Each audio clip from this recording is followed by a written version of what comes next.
When I was on the progressive path, which I was for over 20 years, and we took our teaching from Sri Shantananda Saraswati, I think you know, it was always said that liberation, or I think the term you use is recognizing your true nature, that could only come by grace, and you can't do it. It just happens by grace, and I think quite a lot of contemporary teachers would say a similar thing, and Christianity does as well.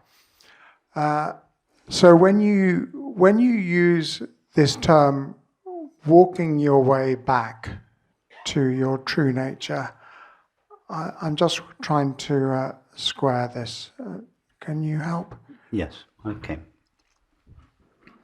So you feel that this walking your way back to your true nature would be rather the opposite of grace, a great effort that the individual makes to achieve? Yes. Yes, okay. Yes, because the individual, or the ahankara, the fabricated self, is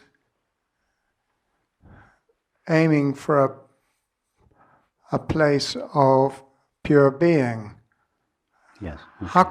How can a doing become a being? Okay.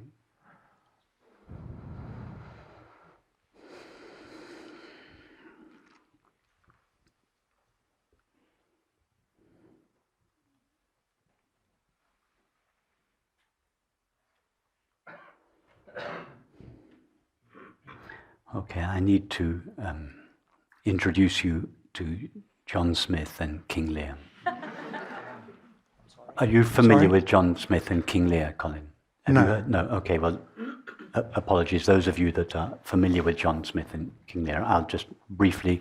It's an analogy that I use, but it's a very efficient analogy. It has great explanatory power in relation to this and other questions. So John Smith is an actor. He lives a peaceful life alone at home. And he goes to the theatre one night to play the part of King Lear. He goes to his theatre, he puts on King Lear's costume, he adopts King Lear's thoughts and feelings, and he seems to become King Lear without, of course, ever ceasing to be John Smith. So he plays the role of King Lear. He becomes King of England. He's got 3 daughters. He's in conflict with his daughters. He suffers terribly as a result.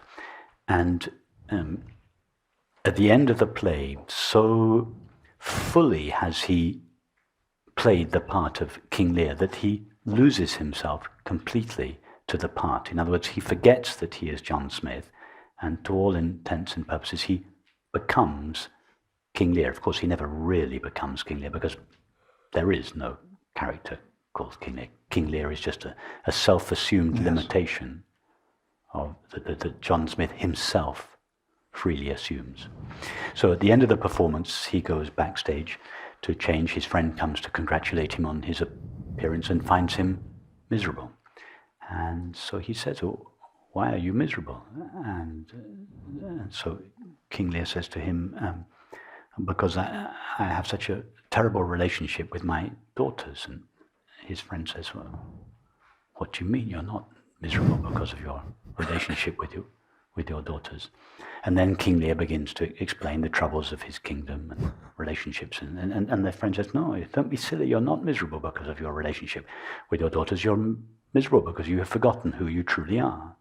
Who are you really?" And so King Lear says, "Well, I'm the father of 3 daughters. I'm the King of England." And his friend says, "No, you're being a father of 3 daughters and being the King of England is not essential to you. They've been added to you. Who are you essentially? So King Lear then begins to describe his thoughts and his feelings, and his friend says to him, no, your thoughts and your feelings are not always with you. They don't define who you essentially are. And his friend is of course teaching him self-inquiry. King Lear is beginning to walk himself back in his experience, closer and closer and closer to who he really is. And as he does so, King Lear goes through these layers in himself. And each time his friend asks himself who he is, he finds it more and more difficult to describe. There are longer and longer pauses or silences in their conversation as King Lear begins to find, well, who am I really? What is it that is essential? What am I before I was a father of 3 daughters or the King of England? And then at some point in the conversation, there is this recognition, I am John Smith. And at that moment, King Lear's suffering comes to an end. So, that's the background, that's the analogy. John Smith is, of course, our essential being. King Lear is, of course, the person that our essential being clothes itself in: our thoughts, our feelings, our activities, our relationships, all these elements of our experience that are not essential to us, but clothe or colour our essential, irreducible self. So,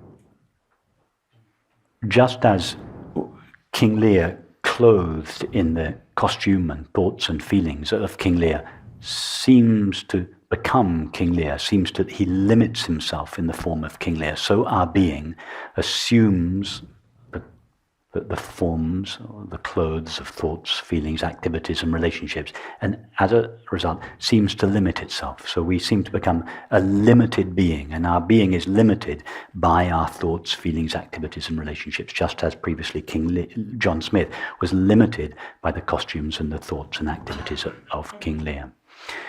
So,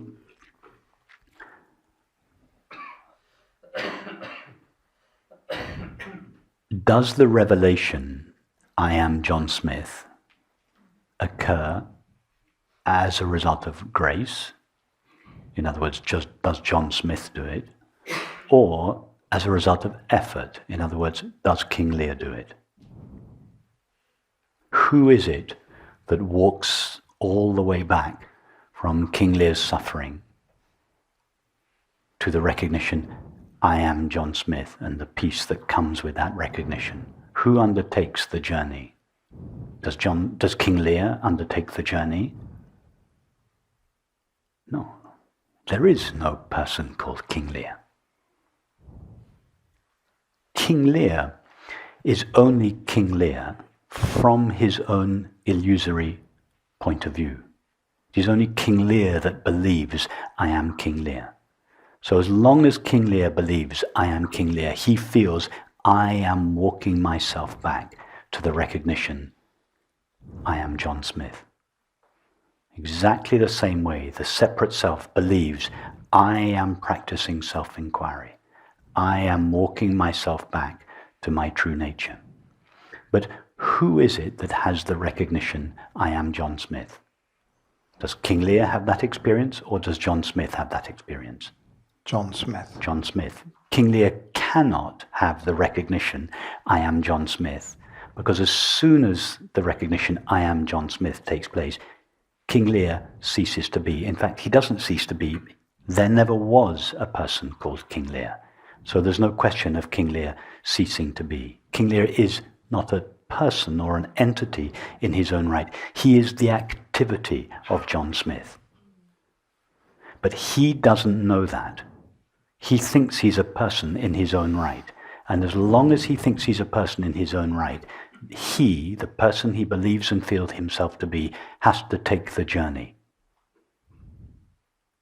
When the recognition, I am John Smith, takes place, with that recognition comes the understanding, I was never really King Lear. King Lear was just a self-assumed and imaginary limitation.